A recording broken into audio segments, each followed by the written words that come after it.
हमने एक बात की थी कि इंशाल्लाह दुश्मन की तबाही तक हम साथ रहेंगे, इसी स्टूडियो में बात हुई थी। तो अभी अमेरिका की तरफ से देखें तो शटअप कॉल आ चुकी है।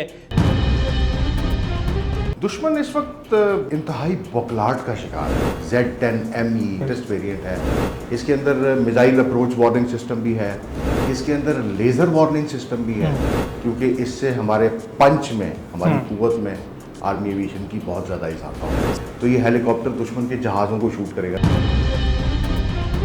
ये अपने मुखालिफ आने वाले हेलीकॉप्टर्स को हवा में शूट करेगा। ये तमाम जदीद आलात से बेस है। प्रेसिडेंट ट्रंप यानी कि द हाईएस्ट पॉसिबल पेडेस्टल जो है, वहाँ से इस बात का अब इकरार आ गया है। अब हमारे साथ लड़ना या हमारा मुकाबला करना बहुत मुश्किल हो जाएगा।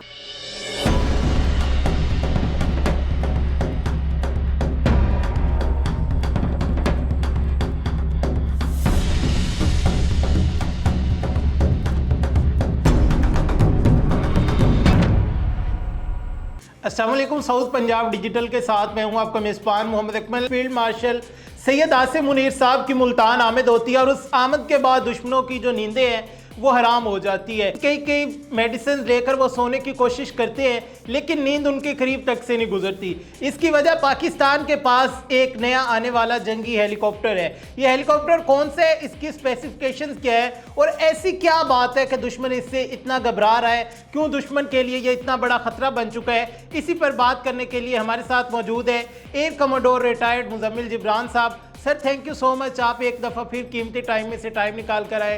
सर सबसे पहले ये बताइएगा कि एयरफोर्स हेलीकॉप्टर और मिलिट्री हेलीकॉप्टर, इनमें क्या डिफरेंस होता है? देखिए, एयरफोर्स पे हम काफ़ी बात कर चुके हैं। एयरफोर्स का रोल एंड टास्क जो है वो बिल्कुल डिफरेंट है, और मिलिट्री आर्मी जो है इसका रोल एंड टास्क बिल्कुल डिफरेंट है। इसी तरह जो एयरफोर्स के जहाज़ होते हैं उनका जंग में इस्तेमाल और रोल बिल्कुल डिफरेंट होता है, और जो एयर पार या एविएशन पार आर्मी अपने पास रखती है उसका रोल बिल्कुल डिफरेंट होता है। हमें ये बात याद रखने और समझने की ज़रूरत है, एविएशन बेसिकली एक मैनूवर फोर्स है। मैनूवरिस्ट फोर्स क्यों है?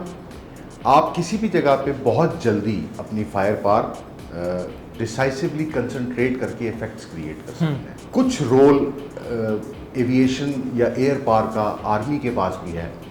ऑल्दो आर्मी का बेसिक रोल जो है वो ऑन ग्राउंड है, उसके लिए उनके डिफरेंट आर्म्स हैं, लेकिन उनकी कैपेबिलिटीज़ की प्रोटेक्शन के लिए और बैटल फील्ड में जहाँ पर एयर पार का रोल सामने आता है वो है जंग के दौरान जो दुश्मन की डिफरेंट फोर्टिफिकेशंस हैं, चाहे वो टैंक्स हों, चाहे वो उनकी फायर पार कंसंट्रेशन के लिए तोपखाना हो, या इस तरह के जो दूसरे एलिमेंट्स दुश्मन ने बैटल फील्ड के अंदर डिप्लॉय किए हुए होते हैं, उनको तबाह करने के लिए एयर पार का इस्तेमाल आर्मी में भी किया जाता है।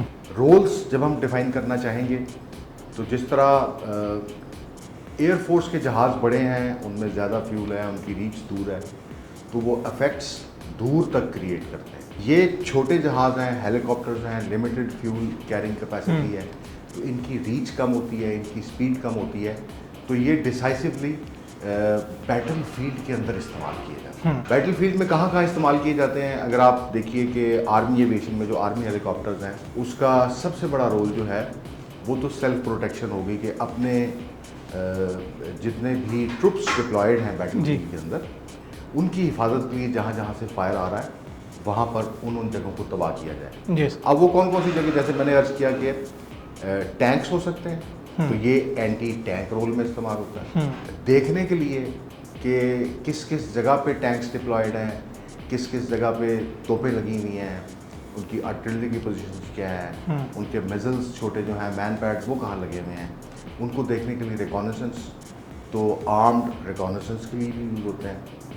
और लिमिटेड इनका रोल जो है इस्तेमाल किया जा सकता है बहुत लिमिटेड कैपेसिटी में पे लोड्स के लिए भी। तो ये जो नया हेलीकॉप्टर Z10ME लेटेस्ट वेरिएंट है, अटैक गनशिप चाइना मेड, इसकी इंडक्शन जो है पाकिस्तान आर्मी के अंदर एक बहुत बड़ा दर्द सर है हमारे दुश्मन के लिए, क्योंकि इससे हमारे पंच में, हमारी कुव्वत में आर्मी एविएशन की बहुत ज़्यादा इजाफा हो गया। सर ये हेलीकॉप्टर जो था इसकी ज़रूरत क्यों पेश आई? ये हमने खुद तैयार किया है, किसी से करवाया है, ये भी बताइएगा। बेसिकली जो Z-10 हेलीकॉप्टर है, अटैक गनशिप, ये चाइना का बनाया हुआ है और बहुत पुराना है। इसकी तैयारी तकरीबन 1994 में 1994 में शुरू हुई, फिर इसके वेरिएंट्स आते रहे। जो हमने अभी परचेज़ किया है चाइना से, जो चाइना ने हमें दिया है, WZ-10ME, ये 2024 में शोकेस किया था सिंगापुर एयर शो में चाइना ने, और हमारी बातचीत चल रही थी चाइना के साथ। ऑब्वियसली हमारी जो आयरन क्लैड ब्रदरहुड है, जो हमारा दोस्त है चाइना, उसने जो लेटेस्ट और सबसे ज़्यादा सोफिस्टिकेटेड और डिसाइसिव फायर पावर वाला जो जहाज़ है हेलीकॉप्टर, वो उसने आर्मी को दिया। सर इसके आने के बाद हमारा जो दुश्मन है बहुत ही ज़्यादा खौफज़दा नज़र आता है, बौखलाहट का शिकार नज़र आता है। कभी कहते हैं कश्मीर में ये कर रहे हैं, श्रीनगर में फिर हलचल नज़र आ रही है।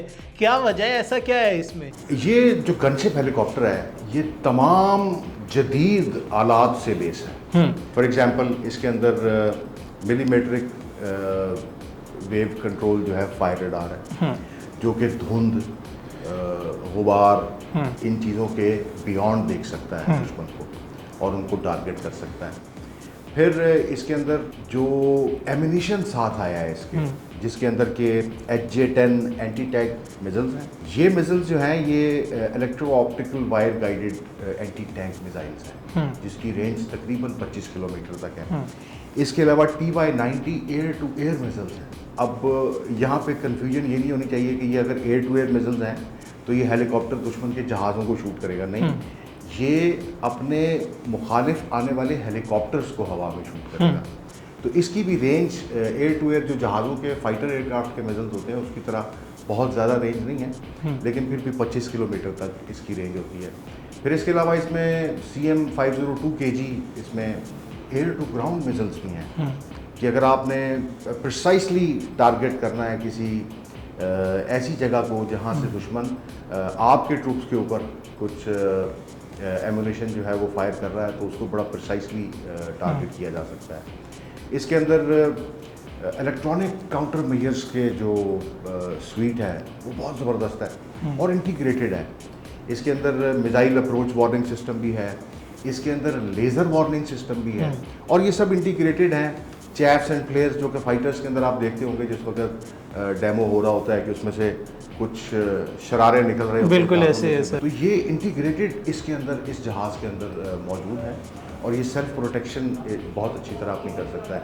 फिर इसमें इसमें जो लेटेस्ट एक चीज़ इनोवेशन की गई है, इंफ्रारेड गाइडेड जो मिसाइल्स होते हैं, क्योंकि गर्मी की और हरारत की सोर्स पे आके हिट करते हैं किसी भी जहाज़ को, उसके लिए जो इसके इंजन के एग्जॉस्ट हैं उनको पीछे की तरफ की बजाय ऊपर की तरफ टिल्ट कर दिया गया, जिससे कि जो इसका हरारत का सिग्नल है वो बड़ी जल्दी डिसिपेट हो जाए। तो ये इतनी सारी खसूसियात के साथ जिस वक्त ये किसी भी ये जो हमारा इंटीग्रेटेड बैटलफील्ड होगा रिस्पॉन्स, तो उसके अंदर ये एक और जिद्दत आई है।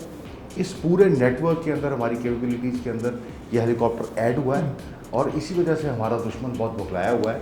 अगर ज़रूरत पड़ी और आर्मी ट्रुप्स की जो अगली जंग है, पहली जंग तो आजकल का जो मॉडर्न कॉन्सेप्ट है वॉर फाइटिंग का, वो एयर पार की ही होती है, तो उसमें अगर एयरफोर्स के बाद हमारे ट्रुप्स की मूवमेंट की बात भी आई, तो उसके लिए अब हमारे साथ लड़ना या हमारा मुकाबला करना बहुत मुश्किल हो जाएगा। सर ये बताइएगा कि ये जो हेलीकॉप्टर हमारे पास है ये मिलिट्री हेलीकॉप्टर है, ये सिर्फ़ और सिर्फ मिलिट्री ऑपरेशंस में इस्तेमाल किया जाएगा, या फिर इसके अलावा जिस तरह हम देखते हैं कि रेस्क्यू ऑपरेशंस वगैरह, आपने बताया कि बारिश हो, धुंध हो, किसी तरह का भी वेदर हो तो ये इसमें फ्लाई कर सकते हैं, तो उनके लिए भी इस्तेमाल होगा? रेस्क्यू ऑपरेशंस के लिए तो यूज़ नहीं हो सकेगा। देखिए ये हेलीकॉप्टर जो है, ये इसमें 2 का क्रू आता है, टेंडम सीटर हम कहते हैं। जिस तरह आपने कुछ जहाज़ों में देखा होगा कि 2 पायलट साइड बाय साइड बैठे हो, टेंडम सीटर एयरक्राफ्ट के अंदर आगे और पीछे होते हैं। इस तरह हमारे पास पहले कोबरा हेलीकॉप्टर है जो गनशिप है, तो इसके अंदर सिर्फ 2 का क्रू ही आता है, तो वो 2 का क्रू ही होगा। हाँ, सर्च एंड रेस्क्यू के लिए ये जो जहाज़ व्हीकल्स सर्च एंड रेस्क्यू के लिए जा रहे हैं, ये उनको एस्कॉर्ट करेगा।